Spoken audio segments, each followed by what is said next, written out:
Do you wish that you can control everyone around you and make them do things you want them to do? Or are you on the other end where you feel controlled by someone or people and you're wondering how to free yourself? Today I want to share my thoughts about controlling others, and perhaps it will free you from being the controller or being controlled. You might be thinking, my life would be a whole lot better if I could control everyone around me. Just as you can tell your dog to sit and it immediately sits. Could it really make life easy for you to have that power over people? I think not. Okay, Sylvia, you might ask, how can I get people to do what I want? Then my question to you is, why would you want others to do what you want, when you want, and how you want, automatically as if they were robots? I might be sounding too direct by this question, but I want you to give it some thought. If you want someone to do as you say always, does that not devalue their potential to think, feel, and act? Does that mean that you're the only one created with wisdom and discernment to operate in this world? I think not. As we human beings are created in God's image and likeness, and we have been gifted with thoughts, feelings, and emotions to make decisions. So I think it is devaluing for you to think others should be controlled. I think that would be belittling the power that God has given each of us to choose. Even our Creator gave us the power to make choices, to accept Him into our lives, to choose this day which God we will serve. That is why there is so much evil still present in the world, because God did not take our ability to choose. He did not load it on each and every one of us to follow Him. He gave us a choice. Now, if God can give us a choice, how much more can we give each other a choice to make decisions?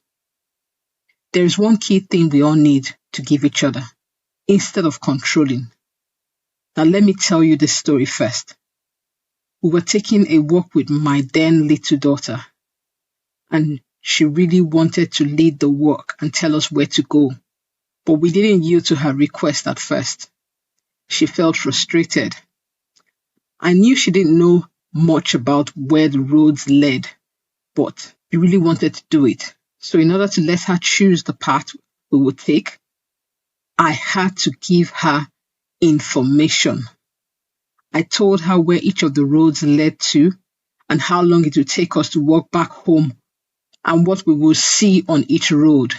And that informed her choices of let's turn left and let's turn right, as she says.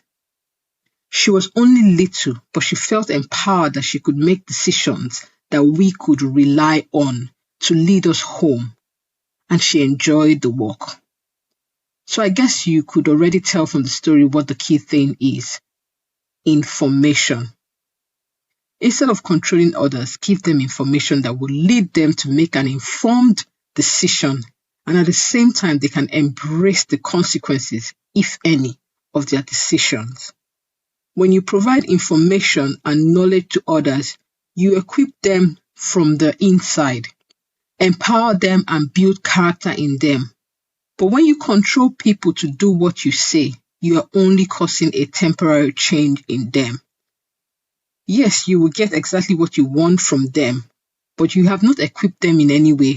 You have just dominated them. So my friend, instead of being tempted to control others, be patient enough to give them information. Feed them with information so they can make the right choices in life. You might be like, Sylvia, are you saying I can't control my kids? I am saying that training them with the right information and equipping them with the reason why you do things in a certain way has a lasting impact than forcing them to do things your way. Expose them to the truth and show them what is possible by letting them see Jesus in you. Let them see how you rely on Jesus to thrive in life. Let your life reflect the nature and character of Him. Teach them the ways of the Lord so when they grow up, they can make an informed decision to choose. As a parent, if you resolve to just controlling them to do as I say, not as I do, when they are no longer answerable to you, they will go off the rails because you did not have the patience to teach them and give them the right information. That is why some kids don't want to have anything to do with their parents' way of doing life because they found it controlling. What am I saying in essence? Controlling does not cause a positive long-term impact. Sometimes fear makes us control people. We think that we are doing them good, but we don't realize we are doing them more harm than good. You know, the fear of our kids making mistakes, fear of failure, fear of what people will say about our child would make you control them and make them obey you instead of patiently training them with the right info. Parenting is not easy, I know. It's not an easy job, and it takes a lot of wisdom. But as a parent, we need to take the pressure off our kids. That pressure to conform to a so-called standard. And instead, let's help them discover their God-given purpose in life without controlling them. Without controlling them to be just like us or making them fulfill our own desire. I believe that the God in you is able to bring about your purpose more than me dictating what you should do. That is why asking powerful questions is a way to open up one's mind to what is possible for them. Empowering them in this way increases their confidence. On the other hand, if you're the one that is being controlled and wondering how to free yourself, one word I have for you, my friend: boundaries. You do not have to allow yourself to be controlled. You do not need to be controlled. Like I said earlier, God doesn't control you. So no human being has the right to control or intimidate you. You can't make the controller stop being a controller, but you can make the controller stop controlling you. You have all you require for life and godly living.